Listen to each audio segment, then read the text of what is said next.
merupakan dua komponen penting dalam kehidupan masyarakat Melayu. Pengaruh adat dan agama dapat dilihat dalam hampir setiap aspek kehidupan bermula daripada sebelum kelahiran sehingga kematian. Kebanyakan agama di dunia menyarankan kebaikan. Agama ialah hendakkan kita untuk sujud kepada Tuhan dan sebagainya. Dalam ajaran agama sendiri telah menunjukkan etika yang wajib dilakukan oleh penganutnya dan ianya mudah, bukan seperti adat yang membuatkan ia berat. Masyarakat Melayu menjunjung tinggi adat yang merupakan hukum dan peraturan yang harus dipatuhi dan diperturunkan melalui proses sosialisasi yang informal seperti keluarga, sanak saudara dan juga jiran tetangga. Contohnya, dalam tuntutan perkahwinan, masyarakat sekarang akan merasa keberatan untuk mengikat amalan itu sejak turun-temurun kerana takut akan perkara yang buruk menimpa diri mereka maupun keluarga. Adat merupakan warisan dari generasi ke generasi. Di Malaysia, terdapat pelbagai masyarakat yang mempunyai adat resam masing-masing. Bagi masyarakat Melayu, mereka sangat menitik beratkan adat resam dalam perkahwinan. Antara adat resam yang ditekankan dalam perkahwinan bagi masyarakat Melayu ialah wang hantaran. Wang hantaran merupakan hadiah berupa wang tunai yang ditetapkan oleh keluarga pihak perempuan.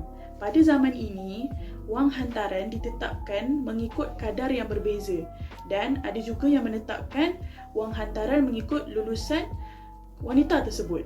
Sebagai contoh, sekiranya wanita tersebut mempunyai kelulusan SPM, hantaran yang perlu dibayar oleh pihak lelaki adalah bermula RM4,000 hingga RM8,000 dan sekiranya wanita tersebut mempunyai kelulusan ijazah kedoktoran, hantaran yang perlu dibayar adalah RM20,000 hingga RM30,000. Wang hantaran yang ditetapkan oleh keluarga pihak perempuan pada zaman kini adalah sangat membebankan kerana nilai hantaran yang berjumlah RM10,000 juga dianggap sebagai wang hantaran yang paling rendah.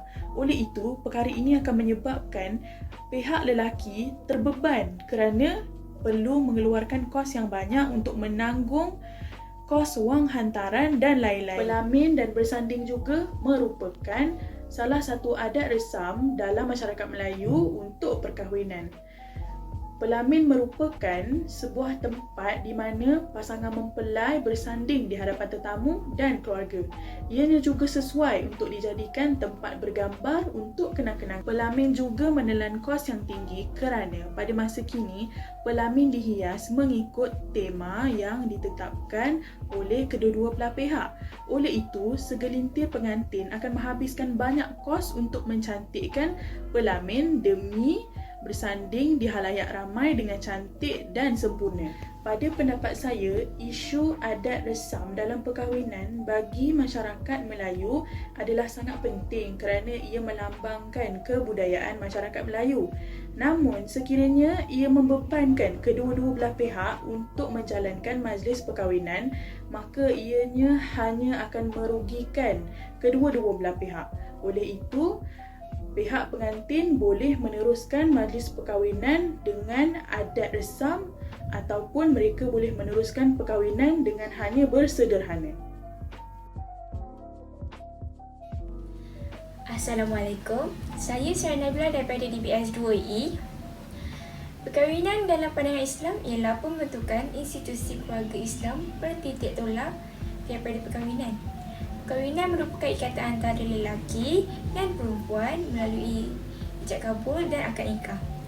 Perkahwinan merupakan satu peristiwa bersejarah yang tidak mungkin dilupakan oleh seorang yang beriman.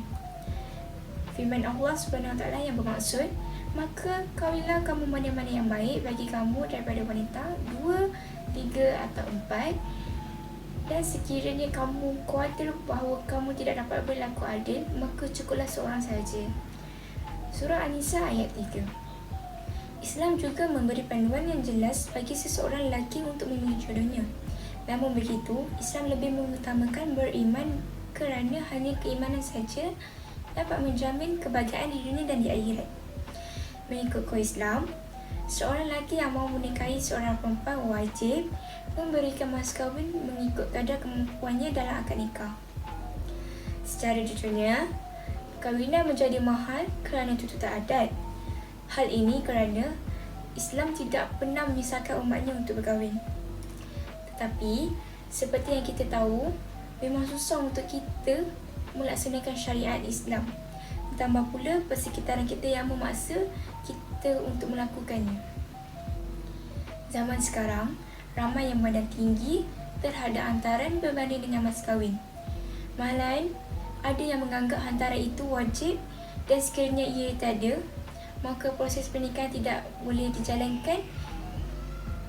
Juga, hantaran belanja yang kini mencecah ratusan ribu ringgit adalah tambahan adat Melayu yang jelasnya tidak memudahkan proses perkahwinan, tetapi ianya lagi menyusahkan bakal pengantin untuk berkahwin. Terima kasih. Assalamualaikum, saya Nur Dayam Tamat Azizi. Saya akan membentangkan penyelesaian tentang adat. Masalah yang sering diperkatakan dalam masyarakat dari segi adat perkahwinan ialah tentang kos wang hantaran yang melebihi membuatkan suatu pihak terasa terbeban. Hal ini dapat dikaitkan dalam melakukan perbezaan antara wang hantaran dan mas kahwin. Wang hantaran merupakan hadiah berbentuk wang tunai yang diberikan oleh pihak lelaki kepada keluarga pengantin perempuan. Nilainya bergantung kepada persetujuan kedua-dua belah pihak keluarga. Biasanya, nilai wang hantaran adalah tinggi kerana ia digunakan sebagai tanggungan majlis pernikahan dan kenduri kendara. Wang hantaran merupakan adat dan ianya tidak wajib serta tidak menghalang perkahwinan daripada berlaku. Mas kahwin atau mahar merupakan pemberian wajib oleh pengantin lelaki kepada pengantin perempuan sebagai hadiah perkahwinan. Ianya telah ditetapkan oleh syarak dan nilainya pula adalah mengikut negeri. Ini kerana ia ditetapkan oleh Jabatan Agama Islam di negeri masing-masing. Jadi, di setiap negeri kita akan dapati ada perbezaan nilai mas kahwin. Selain itu, ada juga negeri yang tidak menetapkan nilai mas kahwin seperti Kelantan, Terengganu, Kedah dan Perlis. Mas kahwin adalah hak isteri. Ia tidak boleh diambil oleh ibu bapa atau si suami melainkan dengan kebenaran si isteri. Pelamin dan persandingan juga menelan kos yang sangat tinggi kerana mengikuti tema persandingan yang dipersetujui oleh kedua-dua belah pihak. Oleh kerana majlis kenduri kahwin adalah sebagai satu ibadah, iaitu meraihkan tetamu dengan majlis jamuan. Selepas majlis akad nikah dijalankan, maka perlulah kita berwaspada supaya ibadah yang perlu kita lakukan tidak dicemari dengan kemungkaran dan mendapat kemurkaan Allah. Oleh itu, berdasarkan pernyataan yang telah diberi, penyelesaian tentang adat ini haruslah diselesaikan dengan memenuhi keperluan sahaja terlebih dahulu untuk meringankan urusan perkahwinan bagi pihak pengantin lelaki dan pengantin perempuan, supaya tidak menimbulkan sebarang masalah yang perlu dirisaukan. Assalamualaikum, nama saya Nurhanisa binti Abdul Rahim. Hari ini saya akan membentangkan penyelesaian tentang agama. Perkahwinan atau nikah menjadikan manusia itu hidup berpasang-pasangan, menghalalkan perkahwinan dan mengharamkan zina. Namun begitu, menurut pandangan Islam, jika seseorang lelaki ingin berkahwin, hendaklah dia memilih wanita yang beriman kerana wanita yang beriman itu lebih baik daripada wanita kafir musyrik sekalipun keadaannya menarik hati. Contohnya wanita yang soleh, iaitu wanita yang menggembirakan suami apabila dilihat, mentaatinya apabila disuruh dan memelihara kehormatan suaminya apabila ketiadaannya. Maka wujudlah kebahagiaan dalam hidup mereka. Penempatan mas kahwin pula adalah menunjukkan bahawa kemuliaan kaum wanita dalam menandakan mereka yang dicari, bukan mencari, dan yang mencarinya ialah seorang lelaki. Bagi menzahirkan cinta dan kasih sayang seorang suami kepada isterinya sehingga pemberian harta itu sebagai nihlah daripadanya, iaitu sebagai pemberian hadiah dan hibah, bukan sebagai pembayaran harga seorang wanita. Quran menyatakan bahawa berikanlah kepada perempuan itu mas kahwin sebagai pemberian yang wajib. Kemudian, jika mereka memberikan sebahagian dari mas kahwinnya, maka gunakanlah sebahagian dari mas kahwin itu sebagai nikmat yang lazat. Mas kahwin juga menunjukkan sebagai lambang kesungguhan pernikahan, bukanlah sesuatu yang dipermainkan oleh kaum lelaki begitu saja dengan menyatakan aku nikahi engkau sehingga menjadikannya terikat. Pemberian harta ini juga menunjukkan bahawa lelaki bersungguh-sungguh untuk membina hubungan dengannya. Jelaslah bahawa penempatan mas kahwin mempunyai pelbagai hikmah tersendiri, termasuklah menzahirkan kemuliaan kaum wanita dan sebagai lambang kesucian dan ketinggian wanita dalam Islam.